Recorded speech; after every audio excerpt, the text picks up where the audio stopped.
دنیا میں رہنا ہے، اور اگر بالفرض مرنا بھی ہوگا تو فنا ہو جائے گا، ہڈیاں خستہ ہو جائیں گی، جسم کے اعضاء ٹکڑے ٹکڑے ہو جائیں گے۔ مگر اس دنیا میں انبیاء علیہ السلام تشریف لائے، انہوں نے بتایا کہ تمہارا یہ تصور انتہائی غلط ہے، یہ دنیا امتحان گاہ ہے، یہاں تم آزمانے کے لیے بھیجے گئے ہو، یہاں کی تمہاری ہر حرکت اور ہر سکون کا حساب ہوگا۔ اس دنیا کے رہنے والے انسان نیک عمل کریں گے، صحیح راستے پر چلیں گے، حق و صداقت کے علم بردار رہیں گے، خالق کائنات کے احکام کے مطابق اپنی زندگی گزاریں گے، تو پھر مرنے کے بعد کامیابی ان کا قدم چومے گی۔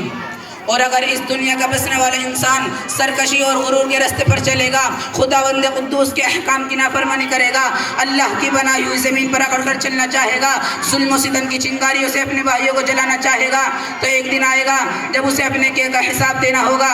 اس سے پوچھا جائے گا کہ تمہیں 2 ہاتھ دیے گئے تھے تاکہ تم کسی کمزور کی مدد کرو، تمہیں 2 آنکھیں دی گئی تھی تاکہ تم غلط اور صحیح کی تمیز کر سکو، تمہیں 2 پیر دیے گئے تھے تاکہ تم خدا کی عبادت کے لیے مسجدوں میں جاؤ، تمہیں عقل دی گئی تھی تاکہ تم باطل طاقتوں کی مکاریوں کو شکست دے سکو اور حق کی آواز بلند کرو۔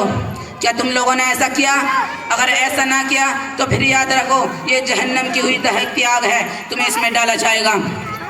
محترم دوستو، اس دنیا میں چند دن رہنا ہے، بادشاہ ہو یا فقیر، سرمایہ دار ہو یا مزدور، قوی ہو یا کمزور، عقل مند ہو یا بے وقوف، مرد ہو یا عورت، سب کو یہ ایک دن دنیا چھوڑنی ہے۔ یہاں کا سیم وزر، مال دولت، زمین جائیداد، دکانیں کوٹیاں، کوئی آپ کے ساتھ نہیں جائے گا۔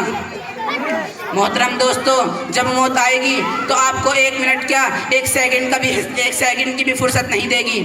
دوستو، اس وقت آنے سے پہلے ہمیں تیار ہو جانا چاہیے اور اپنا ٹھکانہ ایسی جگہ بنانا چاہیے کہ ہمیشہ آرام و سکون سے رہے، اور اپنے آرام و سکون سے رہے۔ وہ جگہ جنت ہے جو مرنے کے بعد ملے گی۔ مرنے کے بعد والی زندگی کا نام آخرت ہے، جو آخر میں آئے گی۔